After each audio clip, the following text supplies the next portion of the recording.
wow, it was incredible money. So I had to leave New York and move back home to help take care of my grandmother.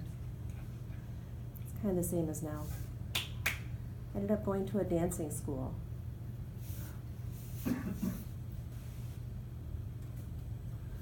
Went to Connecticut University of dance.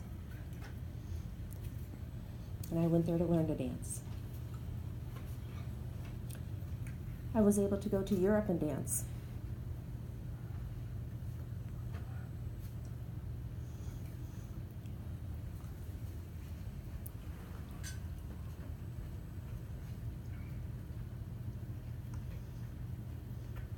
It was the Detroit Deaf Dance Company. We were the Golden Dancers. Did it approximately for 3 to 5 years, and I was able to travel all over Europe. Right now, I wouldn't be able to do that, but it was great back then.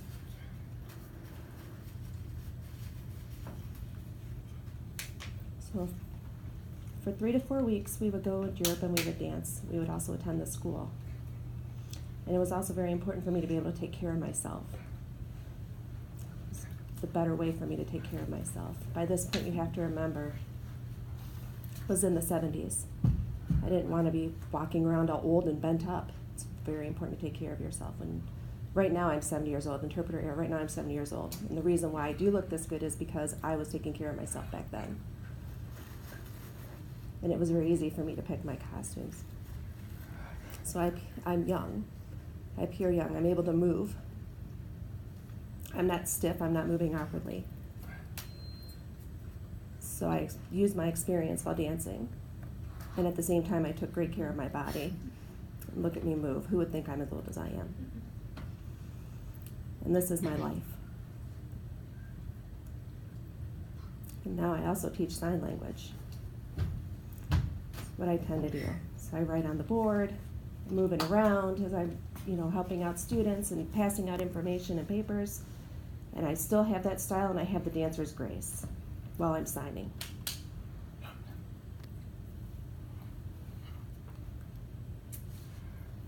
And look at me, I'm able to touch the floor. See how low I can go? And everybody's kind of looking at me. But I'm a healthy person, and I hope I can continue to be so. Are there any questions for me? Oh, interpreter error. I just feel like I'm kind of rambling on here and talking. All right, we'll put that aside. So more about my life. How about the world education? Wow. As far as in English. I really don't understand English.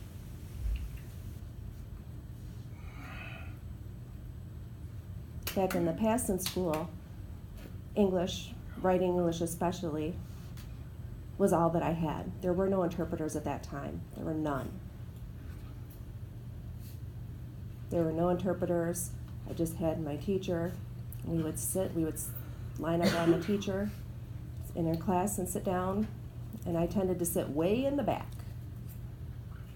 And I would just sit and watch. And while they were hearing, I was in the public school, I would really just watch, be a bit confused, maybe pretend I understood.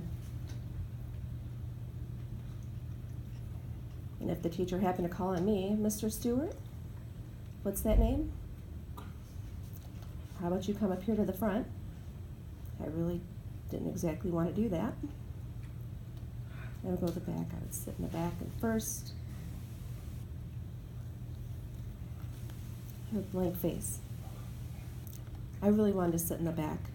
I wanted to sit in the back so that way I could take a nap during class. That's fine, whatever. So the teacher told me, you need to read my lips. You need to pay attention to what I write on the board. As I was growing up, I really didn't understand the teacher's English. It was extremely frustrating for me.